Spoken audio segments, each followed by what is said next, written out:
Hi అండి, hello, welcome back to my channel Bhumika talks.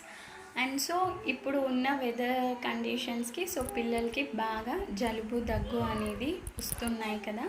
So అలాంటివి తగ్గించుకోవడానికి నేను మీకు ఒక న్యాచురల్ రెమెడీ అనేది చూపిస్తాను. ఇది చాలా బాగా కూడా క్యూర్ అవుతుంది. సో 10 ఇయర్స్ పిల్లల వరకు కూడా ఈ రెమెడీని మనం యూజ్ చేయొచ్చు.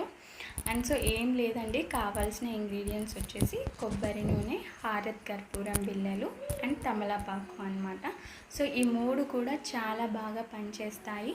ఎందుకంటే హారత్ కర్పూరం బిళ్ళలు కొబ్బరి నూనెలో వేసి కరిగించినట్లయితే అది వేడి కాబట్టి ఇక్కడ ఎదురొమ్మున్న ఛాతీ దగ్గర వేసినట్టయితే లోపల ఉన్న కఫంని కరిగించి వాళ్ళకి శ్వాస తీసుకోవడంలో చాలా ఈజీగా ఉపయోగపడుతుంది. అండ్ అలాగే నైట్ అంతా కూడా చాలా బాగా నిద్రపోతారు, మనల్ని సతాయించరు. వాళ్ళకి కూడా కొద్దిగా బ్రీతింగ్ ప్రాబ్లం అనేది రాకుండా ఉంటుంది.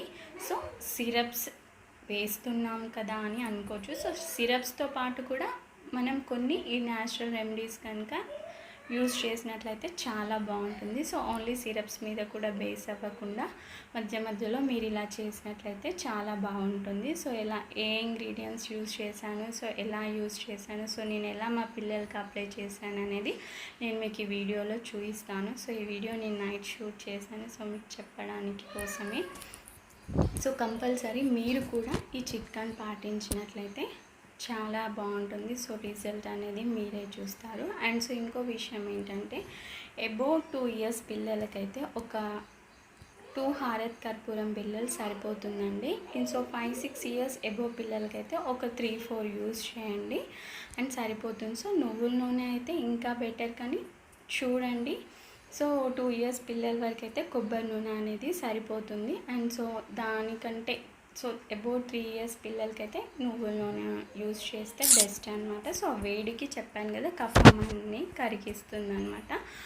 అండ్ సో నా ఛానల్ని కనుక ఇంకా ఎవరైనా సబ్స్క్రైబ్ చేసుకుని వాళ్ళైతే please do subscribe. And already subscribe చేసుకున్న వాళ్ళైతే మీ ఫ్రెండ్స్కి, రిలేటివ్స్కి కూడా నా వీడియోస్ని షేర్ చేయండి. మరెన్నో వీడియోస్ అండ్ నాకు తెలిసిన చాలా న్యాచురల్ రెమెడీస్ కానీ అండ్ కుకింగ్స్ వీడియోస్ కానీ అండ్ అదర్ ఏవైనా సరే నేను మీతో షేర్ చేసుకుంటూ ఉంటాను.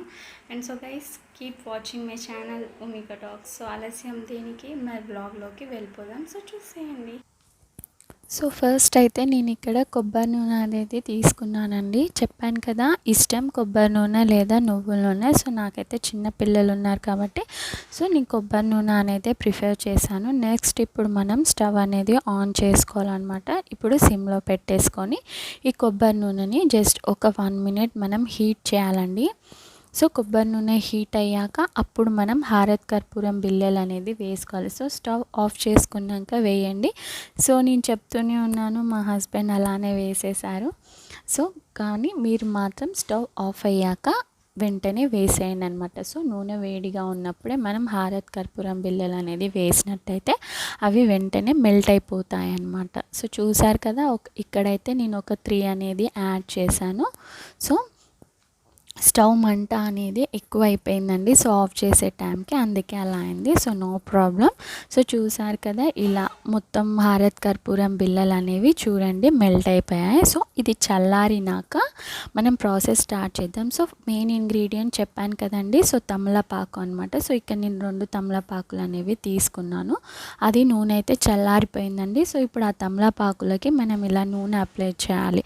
సో ఇంకొక విషయం ఏంటంటే అన్ని సిరప్లు కూడా అందరికీ పడవు కదండి. సో ఈ రెమెడీ కూడా అందరికీ వర్కౌట్ అవుతుందని అయితే నేను 100% చెప్పలేను. సో మా పిల్లలకి మాత్రం ఇది వర్కౌట్ అవుతుంది. సో ఒక్కసారి ట్రై చేయడంలో నష్టం లేదు కదా. సో అందుకే నేను ఇవాళ మీతో షేర్ చేసుకున్నాను. సో మీరు ట్రై చేసి చూడండి. సో పడితే మాత్రం చాలా మంచిది కదా. సో అందుకనే చెప్తున్నాను.